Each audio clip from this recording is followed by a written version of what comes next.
जैसे अभी एक सवाल है ये आपसे नवीद साहब कि स्कूल में जाके हम लोग अगर ये बोलते हैं कि भाई पीटी आप लागू करो तो हम फीस भरेंगे, और हम उनको सारे कानून भी बताते हैं पीटीए का, लेकिन उसके बाद उनका एक ही जवाब रहता है कि हमको ये सब नहीं मानना, हम इस पर नहीं चलेंगे या हम उसके मुताबिक फ़ीस नहीं लेंगे। तो इस मामले के लिए फौरी कार्रवाई क्या होती है?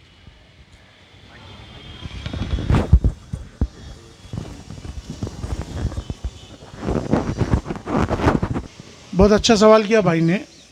तो सबसे पहले एक चीज़ आप समझ लो, जैसे एक मिसाल मैं आपको देता हूँ कि किसी बंदे को मलेरिया हो गया या टाइफाइड हो गया, उसको बुखार आ गया, तो उसकी जो दवाएं हैं, मेडिकल साइंस में उसकी दवाएं फिक्स है ना, कि बंदा ये दवा खाएगा तो उसका ये अच्छा होगा, नहीं है तो ऐसा होगा। और अगर किसी ने डॉक्टर के पास जाना है और इस तरीके से अपनी बीमारी बताना है, उसका ये इलाज होगा। तो इसी तरीके से हमारी तकरीर के अंदर जो है ना, हमने बाकायदा इस चीज़ को बता दिया है। देखो टीचर जो होते हैं ना, तो इस मामले के अंदर हकीकतन ये होता है कि उनको भी ये सब कुछ कानून मालूम नहीं होता, सिवाय एक कानून के। वो एक कानून ये है किस तरीके से अदारे के ज़िम्मेदारान की, ट्रस्टीज़ की, चेयरमैन की जी हुजूरी की जाए। कितना ज़्यादा जी हुजूरी करूँ कि हर साल मेरा 300-500 रुपये बढ़ते रहे। टीचर को इसके अलावा ना कोई कानून समझता है ना बातें समझती है, तो जीआर आपको समझेगा नहीं। तो यही सवाल आज आप करो 2022 में, या आज से 10 साल 2032 में करो, तो इसकी एक सादी सी चीज़ है, हुकूमत ने जो कानून जैसे बना दिया है और उसके अजाले के लिए, उसके रिजोल्यूशन के लिए जो हमको तरीक़ाकार बता दिया कि ये कॉम्पिटेंट अथॉरिटी है, इसके पास जाके, जैसे मैंने आपको बताया ना, जैसे कोई नहीं मानता, कोई टीचर ये बात जैसे कि हमने बोले हम पीटीए नहीं मानते, हम कुछ चीज़ नहीं, तो आपको पता है ना 31 दिसंबर 2013 को हुकूमत ने खास जीआर जारी किया कि भाई इतने बड़े बड़े स्कूल और अदारे हैं, सब हैं, आबादी बढ़ते जा रही है, तो किसको इख्तियारात दिए जाए हर शहर और इलाके, हर कस्बे के। तो 31 दिसंबर 2013 को जो जीआर पास किया हुकूमत ने, जो कानून लाया कि किसी भी ग्राम पंचायत के अंदर, किसी भी गांव के अंदर, या किसी भी नगर पालिका या महानगर पालिका के अंदर कौन एजुकेशनल जिम्मेदार हो, सबसे बड़ा तालीमी महकमे का सबसे बड़ा जिम्मेदार, फाइनल अथॉरिटी कौन हो, उसको कहा जाता है कॉम्पिटेंट अथॉरिटी, यानी जिसको तमाम फैसले लेने का इख्तियार हो। तो अपनी कॉरपोरेशन है, भिवंडी कॉरपोरेशन है ना, तो कॉरपोरेशन के अंदर जो कॉम्पिटेंट अथॉरिटी होती है वो हमारा जो कमिश्नर होता है म्यूनसिपलिटी का, महानगर पालिका का, कॉरपोरेशन का, वो फाइनल अथॉरिटी होता है। उसको तमाम इख्तियारात है स्कूल के ताल्लुक से कोई भी फ़ैसला लेने का, यहाँ तक कि उसके इख्तियार में ये भी चीज़ है वो स्कूल सील कर सकता है। समझ में आई बात है? आप तकरीरें सुनोगे तो आपको मालूम पड़ेगा, जब इसमें जुड़ोगे तो आप जीआर पढ़ोगे। तो ये बार बार बताने के बाद अगर टीचर्स नहीं मानती, नहीं करती, तो पेरेंट्स जो है ना वहाँ से सुनकर चले आते हैं। 4 जुमला वहाँ पर नहीं बोलते कि आप ये हमको लिख कर दे दो, इसलिए लिख कर दे दो कि कल जब यही चीज़ हम आपके ऊपर एक्शन लेंगे ना, एक्शन लेंगे तो आप मुकर जाओगे, बदल जाओगे, आप कहोगे हमने ये नहीं कहा, जैसा उमूमी तौर पे होता है। देखो सबसे मजबूत अदारा जो आज होता है ना, शोबा जो होता है, वो होता है पुलिस का, पुलिस महकमा। तो आप यकीन जानो हम लोगों के एक नहीं हज़ारों तजुर्बात है, जब पुलिस फंसती है, पुलिस तो पहले अपने वर्दी के जोम में होती है, घमंड में होती है कि हमारे ऐसा कोई, एक हवलदार को इतना घमंड होता है तो उससे बड़े अधिकारी को क्या होगा, तो वो अपने जोम में बहुत सारी बात बोलता है, जा ऐसा कर दूंगा, जा वैसा कर दूंगा, ये कर दूंगा। लेकिन जब कोई कायदे का आदमी उसको नड़ता है या एटलीस्ट उससे बड़े ऑफिसर के पास जाके शिकायत करता है ना, जब उसको लाइन हाजिर करते हैं, उसको सामना करना पड़ता है ना, तो यकीन मानो आज तक मेरी ज़िंदगी में कोई ऑफिसर या कोई पुलिस अधिकारी ऐसा नहीं आया है जो डंके की चोट पे छाती तान के बोला हो कि हाँ मैंने बोला, हाँ जो करना है कर लो, मैंने बोला। मैंने सबको मुकरते हुए, बदलते हुए देखा है। तो मैं पुलिस की डायरेक्ट मिसाल इसलिए दे रहा हूँ आप लोगों को, किसी कॉरपोरेशन या दूसरे डिपार्टमेंट की जन्म मृत्यु राशन डिपार्टमेंट मिसाल इसलिए नहीं दिया कि सबसे पावरफुल डिपार्टमेंट पुलिस का आज, जैसे एक राशन के डिपार्टमेंट में आप जाओगे ना, तो राशन अधिकारी का इख्तियार पुलिस स्टेशन में नहीं है, कॉरपोरेशन में नहीं है, या किसी कॉरपोरेशन वाले का दूसरे महकमे में कोई इख्तियार नहीं चलता। लेकिन पुलिस महकमा, पुलिस डिपार्टमेंट एक ऐसा डिपार्टमेंट है जिसका इंटरफेयर, जिसकी मदाखलत हर शोबे में, यानी कि आप स्कूल की भी कोई शिकायत है ना तो पुलिस उसमें इन्वॉल्व हो जाती है, राशन ऑफिस में आपका कोई मसला है तो पुलिस आ जाएगी, कॉरपोरेशन में कोई मसला है तो पुलिस आ जाएगी। इसीलिए मैं डायरेक्ट आपको पॉलिसी की मिसाल दे दिया कि जब इनके ऊपर भी पड़ती है, कायदे में फंसते हैं ना, तो ये मुकर जाते, बदल जाते।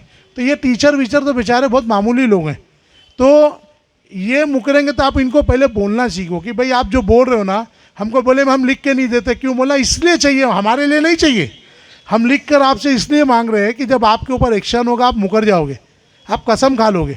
बोला अच्छा ठीक है, आप लिख कर नहीं देते ना हमको, हम वीडियो बना दो आपकी, आप इसलिए कि आप बदलो ना, आप मुकरो ना, आप हमको वीडियो बनाने दो इस चीज़ की, तो भी वो चीज़ वो नहीं सुनेंगे।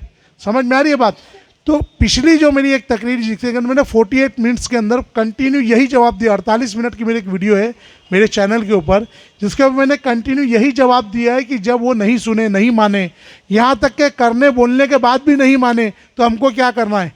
हमको अगर वो लिख कर भी नहीं दे रहे, कोई चीज़ नहीं मान रहे, वीडियो भी नहीं बनाने दे रहे, तो भी आपकी कलम, आपका पेपर आपके हाथ में, आप उन तमाम वाक़यात, बातों को लिख कर आप शिक्षण मंडल में, म्यूनसिपल आयुक्त को, कमिश्नर को, एरिया के डीसीपी और एरिया पुलिस स्टेशन के सीनियर इंचार्ज को, और वही चीज़ का एक ज़ेरोक्स आप मैनेजमेंट में ले आकर दो कि ये टीचर ने हमको ऐसा ऐसा ऐसा ऐसा कहा है, आप डिपार्टमेंटली इसके ऊपर एक्शन लो, नहीं तो अगर आप इसको फेवर करते हो टीचर का, तो हम आगे इसके ऊपर कानूनी कार्रवाई करेंगे, आप इसका हमको जवाब दो।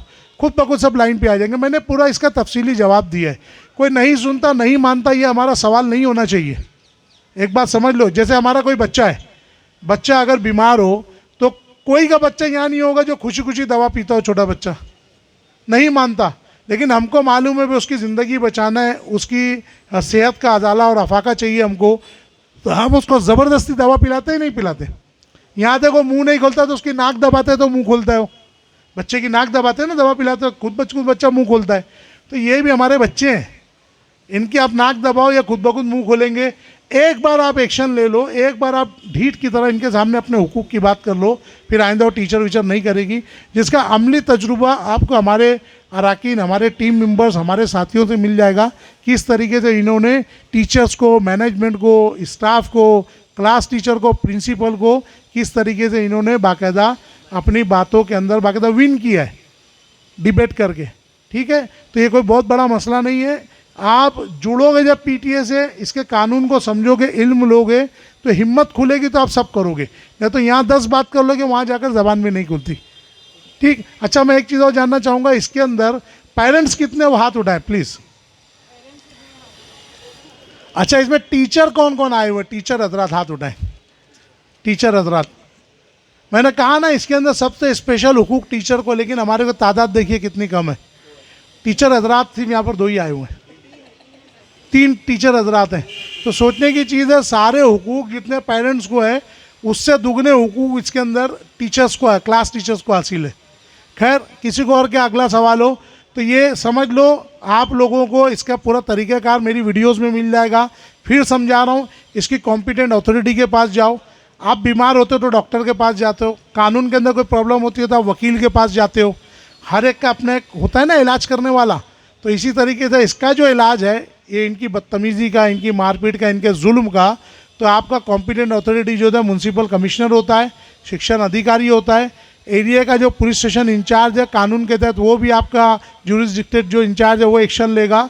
तो ये तमाम चीज़ें आपको इसके अंदर जहन में रखना है। देखो मैं एक चीज़ और बता रहा हूँ, हुकूमत ने 26 फरवरी 2020 को भी एक GR पास किया।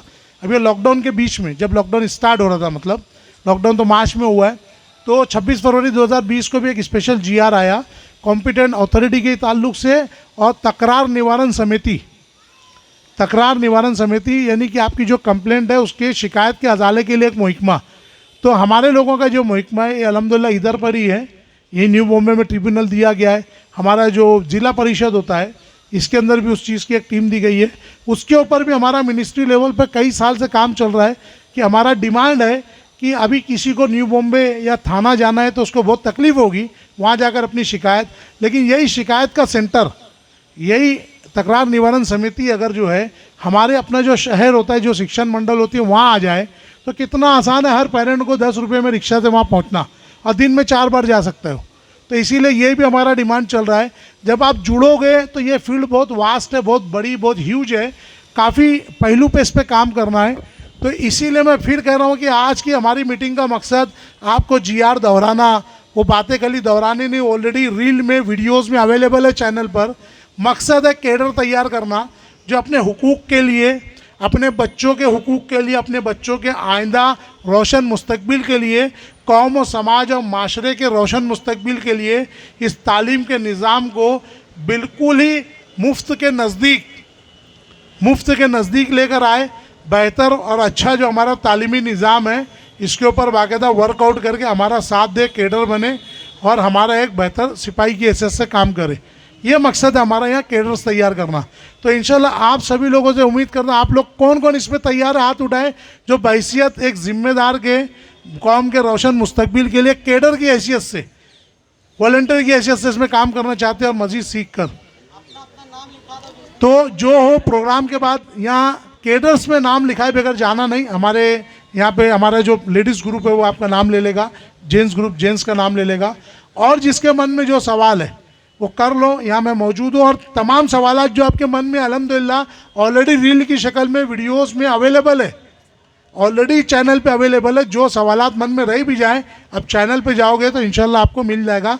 ये भी जो बातें हो रही हैं इंशाल्लाह ये भी लोड हो जाएंगी चैनल पर, ठीक है। और बोलिए, किसके मन में कोई और सवाल? झिझकिए मत भाई, आपका एक सवाल, ऐसे बहुत सारे जो झिझकते हैं, लेकिन आपका एक सवाल करना कईयों के जहन को साफ कर देगा, कईयों के मतलब मुश्किलों को हल कर देगा। तो आप सवाल करेंगे, जितना सवाल करेंगे उतने जवाब सामने आएंगे। करजिए। देखिए, मैं आपको एक चीज़ बताऊंगा कि हमारे यहाँ एक ग्रुप भी है और हमारा जो एक कैडर ग्रुप है जो हमसे मिला, और बेचारे वो भी लोअर मिडिल क्लास से जुड़े हुए हैं और बिल्कुल आम घरेलू औरतें हैं, लेकिन उन्होंने अपने हुकूक को समझकर ज़बान खोली, ज़बान हिलाई, तो अल्लाह ने उनको कामयाबी दी। आज अल्हम्दुलिल्लाह नज़ीर प्राइमरी स्कूल के बाकायदा लोगों ने, मैनेजमेंट ने भी फिर उनके आगे उनकी जायज़ मांगों को मानते हुए कबूल किया और वो किया। मैं चाहूँगा कि नज़ीर प्राइमरी के जो यहाँ ज़िम्मेदार है वो आए और कम से कम आवाम के सामने बताएँ, बोले, बताएं, और एटलीस्ट मैं चाहूँगा खड़े तो हो जाएं, ताकि आप जिम्मेदार जो भी नज़ीर प्राइमरी के वो खड़े हो जाएं, हमारे आपा लोग खड़े हो जाएं। देखो, ये वो घरेलू औरतें जिन्होंने अपने हुकूक को स्कूल से मनवाया, लॉकडाउन की फ़ीस के मसाइल को इन्होंने पूरा माफ़ करवाया, मुकम्मल माफ़ करवाया। तो आप अपने हुकूक के लिए बोलो। बच्चा जब तक रोएगा नहीं, माँ दूध नहीं पिलाएगी मेरे भाई। हम भी जब तक रोए नहीं, हमारी माएँ हमको दूध नहीं पिलाई। तो आप सोचिए, अपने हुकूक के लिए लड़िए। किसी के मन में कोई और सवाल नहीं करेंगे आप लोग? सर, एक चीज ये बताना है कि जो एक छोटी लॉलीपॉप दी जा रही है इंफॉर्मेशन के ताल्लुक से, आ जाओ बोलो। ये बता दो कि ये इंफॉर्मेशन कैलेंडर के ऊपर ऑलरेडी रहती है, तो उसमें वो इशू लेके परेशान ना हो। देखिए, एक हमारे साथी ने अच्छा किया कि ये थोड़े दिन पर कभी फीस माफ़ी के नाम पे फॉर्म देते हैं स्कूल वाले, कभी कोई इन्फॉर्मेशन डिटेल के नाम पर, KYC जिसको कहते हैं बैंक की ज़बान में, तो KYC के नाम पर आपको जो फॉर्म दिए जा रहे हैं कि बच्चे का एक छोटी स्लिप दे रहे, बच्चे का पूरा नाम, वालिद का नाम, वालदा का नाम, दोनों का प्रोफेशन क्या, उनका फ़ोन नंबर, ये स्लिप। तो जो हम कैलेंडर वगैरह जो हम भरते, इवन जो हमने फॉर्म भरा है, पहली बार एडमिशन का जो फॉर्म भरा है उसके अंदर भी हम मुकम्मल मालूमात भरते हैं। हर साल जो कैलेंडर मिलता है उस कैलेंडर के आखिरी के 2 पेज में डिक्लेरेशन होता है। एक कॉपी वो फाड़ के रख लेते हैं और एक कॉपी आपके कैलेंडर में होती है डिक्लेरेशन, जिसके अंदर आप वालिद वालदा की मुकम्मल मालूमात, बच्चे की मुकम्मल मालूमात होती है। ये बार बार जो आपको माइंड डाइवर्ट करने के लिए जो कोई फॉर्म दिया जाता है फ़ीस माफ़ी के नाम पर, इन्फॉर्मेशन के नाम पर, कंफ्यूज नहीं होना है। इवन वो जितने बार आपसे लिख कर कोई चीज़ मांगे, आप भी उसकी रसीद उनसे मांगिए, एक्नॉलेजमेंट मांगिए, उसकी रिसीविंग मांगिए। बात समझ में आई? हाँ, देखो, हमारे एक साथी का एक और सवाल था, ये अच्छा याद है। उन्होंने एक सवाल और किया हमारे साथी ने कि अभी बहुत सारे लोग कुछ रूमर फैला रहे हैं। रूमर ऐसा फैला रहे हैं कि भाई ये मखसूस किसी एक गुरोह, एक तबका या एक स्कूल के खिलाफ हम लोग कुछ कर रहे हैं, ये कर रहे हैं। तो ठीक है, वो अकल के अंधे हो सकते हैं, अकल के अंधे हो सकते हैं, आँख के तो अंधे मुझको नहीं दिख रहा है, क्योंकि ये अल्हम्दुलिल्लाह इतनी सारी स्कूलों में ये वर्कआउट हुआ है। जो मेरे आने से पहले भी शायद हमारे साथियों ने आपके सामने बातें रखी, आप भी अमली तौर से जुड़ेंगे तो हर स्कूल में क्या एक्टिविटीज़ है वो आपके सामने आ जाएगा। तो हमको ज़्यादा ना बताते हुए फिर मैं दोहराऊँगा, हमारा जो ये मूवमेंट या जो तहरीक है, हमारे अपने हुकूक के लिए, हमारी जो हक तलफी हो रही है उसके लिए किसी अदारे, किसी मैनेजमेंट, किसी स्कूल, किसी गुरोह, किसी ज़ात, बिरादरी, मसलक के ख़िलाफ़ नहीं है। हम सिर्फ़ और सिर्फ हुकूमत ने हमको जो हक़ दिया है, हम वो हक़ मांगने के लिए तहरीक चला रहे हैं। हम किसी हमारे वालिद के लिखे हुए किसी चिट्ठी प्रोपेगेंडा या मसूदे पे काम नहीं कर रहे हैं। हम हुकूमत की तरफ से दिए हुए कानून के मुताबिक इख्तियारात के मुताबिक अपने हुकूक मांग रहे हैं। तो ये बहुत सारे लोगों के अंदर मखसूस चावल में जैसे कंकड़ होता है ना, आप एक 100 किलो की गोनी लाओ, चावल का 100 किलो का बोरा लाओ, जब उसमें जा कंकड़ छाटोगे तो मुट्ठी भर निकलेगा। 100 किलो में कोई 5 किलो 10 किलो कंकड़ नहीं निकलना है, एक मुट्ठी भर निकलेगा। तो ऐसे मुट्ठी भर कंकड़ लोग रहेंगे। और हज़रत अली रज़ियल्लाहु तआला अन्हु का कौल है कि जब तक आपके काम के खिलाफ तनकीद या मुखालफत नहीं होगी तो तब तक आप हक पर नहीं हो। तनकीद होना ही इस बात की अलामत है, मुखालफत होना ही इस बात की अलामत है कि आप हक के लिए कुछ कर रहे हो। ये हज़रत अली रज़ियल्लाहु तआला अन्हु का कौल है। तो भाई हमको इसके ऊपर हम मुतमईन हैं, हमारा किसी के खिलाफ कोई जंग नहीं है। हमारी जंग हमारे हुकूक के लिए, मनमानी फ़ीस के, जिसको हम नहीं, आप देख सकते हो आज अगर हम ये कोई मखसूस फ़िरके अदारे के ख़िलाफ़ होता तो आज ये हुकूमत महाराष्ट्र बाकायदा मनमानी फ़ीस के ऊपर जोनल कमेटी नहीं बनाती, टीम नहीं बनाती। ये हमारे वालिद का, हमारे बाप का, हमारे घर का अखबार नहीं है, हमारे घर का मंत्रालय नहीं है, हमारे घर की मिनिस्ट्री नहीं है। ये लोग, ये चीज़ हो रही है पूरे महाराष्ट्र में, तो इस पर एक्शन हो रहा है ना। तो आप इस चीज़ को समझें, वो करें, और जिसके मन में जो सवालात है करें, नहीं तो यहाँ जुड़ने का मकसद मफकूद हो जाएगा। केडर्स के मन में कभी कोई कन्फ्यूज़न नहीं होना चाहिए। जब तक कन्फ्यूज़न रहेगा उसके मन में, वो एक बेहतरीन सिपाही नहीं बन सकता। तो जिसके मन में जो सवाल है बिला झिझक बोले। किसी को झिझक है तो जो लोग बात कर सकते हैं उनके कान में बोले, वो खड़े होकर सवाल करे। नहीं बोल सकते चिट्ठी पर लिख कर दो, किसी के मन में कुछ कन्फ्यूज़न है तो। और कन्फ्यूज़न दूर करने का एक ही तरीका है, मेरी वीडियोस को यूट्यूब पर जो इंजीनियर नवीद बेताब के नाम से चैनल है उसको सब्सक्राइब करो, ज़्यादा से ज़्यादा होम पेज बनाओ उसका, ताकि ज़्यादा लोग तक मालूमात जाए और पीटीए के ताल्लुक से तमाम मालूमात देख लेवे। अच्छा, और भी कानूनी पहलू पर उस पर बहुत सारी मालूमातें हैं, लेकिन पीटीए के ताल्लुक से खास एजुकेशनल जो टीवी डिबेट्स, इंटरव्यू जो भी है वो देखे यहाँ से, इंशाल्लाह पूरा आपको वो चीज़ हो जाएगी। किसी के मन में कोई और सवाल? ठीक है, आप चाय के लिए हम वक्फा लेने से पहले मैं चाहूँगा कि हमारे जो नजरी स्कूल की हमारी बहनें हैं, मैं चाहूँगा कि वो 2 लफ्ज़ कुछ ना कुछ बोले ताकि लोग को हौसला मिले, लोग को हौसला मिले। देखिए, मुझको MIM के जो एक्स प्रेसिडेंट है, जो थे, कुछ ग्रुप में, एडवोकेट्स के ग्रुप में बातें चल रही थी, तो उन्होंने वहाँ पर बोला, हमारे जो दूसरे अफराद जिम्मेदार वहाँ मेम्बरान थे, उनकी बात चल रही थी कि किस तरीके से वो MIM के एडवोकेट से बात कर रहे थे। तो उनके बीच में बात चली कि ये हमारा मूवमेंट चल रहा है, 20,000 के लगभग तकरीबन वालिदैन डायरेक्ट इनडायरेक्ट हमारे पास जुड़े हुए हैं, महाराष्ट्र के और भिवंडी के सब। तो ये इस तरह मूवमेंट, तो उसने कहा वो एडवोकेट्स के ग्रुप ने कि हमने भी बहुत मूवमेंट चलाया, कोई जुड़ता नहीं, साथ नहीं देता। तो उस वक्त एक्स प्रेसिडेंट ने वहाँ पर गवाही दी, उनके ही लोगों ने, कि मैं खुद मेरे बच्चे की फ़ीस के लिए जब नेशनल स्कूल में गया हुआ था तो वहाँ पर कुछ लेडीज़ आई और उन्होंने कहा भाई हम फ़ीस नहीं भरेंगे, हमको हॉल टिकट भी चाहिए, हम पीटीए मेंबर हैं, हम इंजीनियर नवीद बेताब साहब के साथ जुड़े हुए हैं, हम पीटीए मेंबर हैं, उनके पीटीए ग्रुप में काम करते हैं। तो उसका कहना है कि हम तो लाइन में लगे ही रह गए, दूसरे लोग झिड़की धुतकारी खाते ही रह गए, लेकिन अल्हम्दुलिल्लाह उन लेडीज़ को जगह पर उन्होंने साइड में लेकर सबसे पहले उनको हॉल टिकट दिया, उनके अपने तमाम मामलात क्लियर किए और उन्हीं लोगों के सामने चले गए। अल्हम्दुलिल्लाह अल्लाह ये लोगों की ज़बान से बुलवा रहे। तो ये हमारा बहुत सारे अचीवमेंट थे जो हम यहाँ वही डिस्कस नहीं कर सकते बार बार। तो आप लोगों से गुजारिश है कि आप लोग इस चीज़ को समझो, पढ़ो, ये करो। तो प्लीज़ मैं गुजारिश करूँगा, हमारी ये सफ़ीना आप और ये जो ग्रुप है हमारा तबस्सुम का, इन सब का, तो आप लोग से गुजारिश है कि आप लोग यहाँ आए और पेरेंट्स के सामने 2 अल्फाज बोले जिससे उनको हौसला मिले। प्लीज़ आप लोग आइए, यहाँ पर आइए, आप लोग सामने आइए, गुजारिश है आप लोग से बहुत, क्योंकि आप लोगों ने माशाल्लाह बहुत अच्छी मेहनत की, अल्लाह ने आपको कामयाबी दी। हमारा काम है कोशिश करना, कामयाबी अल्लाह के हाथ में। तो आइए इधर पे, मैं चाहूँगा, गुजारिश करूँगा, आइए। आप लोग सब नहीं भी आ सकते तो एटलीस्ट कम से कम जो भी हो आप लोग के साथ हो, आप लोग आइए यहाँ पर, जो आ सकते हैं आइए यहाँ पर। हाँ लीजिए, बोलिए, जो भी आपके साथ बीती है, जो फैक्ट हकीकत है, आपको मैं चाहूँगा वो 2 अल्फाज आप बोले ताकि लोगों को हौसला मिले हक का। लीजिए।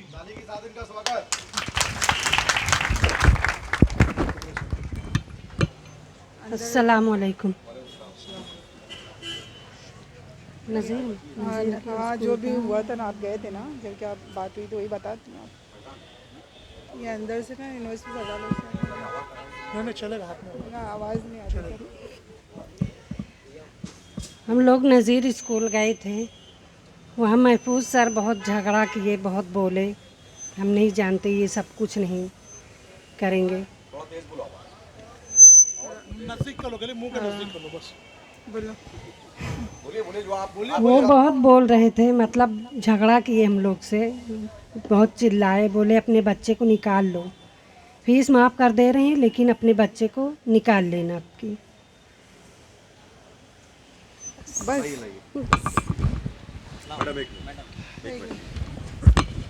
अस्सलाम वालेकुम रहमतुल्लाहि वबरकातुहू। भाई ये नज़ीर प्राइमरी के पेरेंट्स ग्रुप थे, इनको देखो सही से बोलने में नहीं आ रहा, लेकिन ये अपना हुकूक किस तरीके से हासिल करे और सिर्फ 15 से 21 दिन में ये इन्होंने अपना हुकूक हासिल किया है। तो हम लोग तो काफ़ी बोलने वाले में से है, तो हम लोग अभी तक क्यों बैठे हुए और क्यों अपने घरों में किसी को गाइडलाइन नहीं कर रहे। इनकी आवाज़ से आपको समझ में आया होगा कितने ये लोग सीधे साधे लोग हैं, लेकिन अल्हम्दुलिल्लाह अल्लाह ने इनको 21 दिन के अंदर कामयाबी दिया है। ठीक है, चलिए अस्सलाम वालेकुम।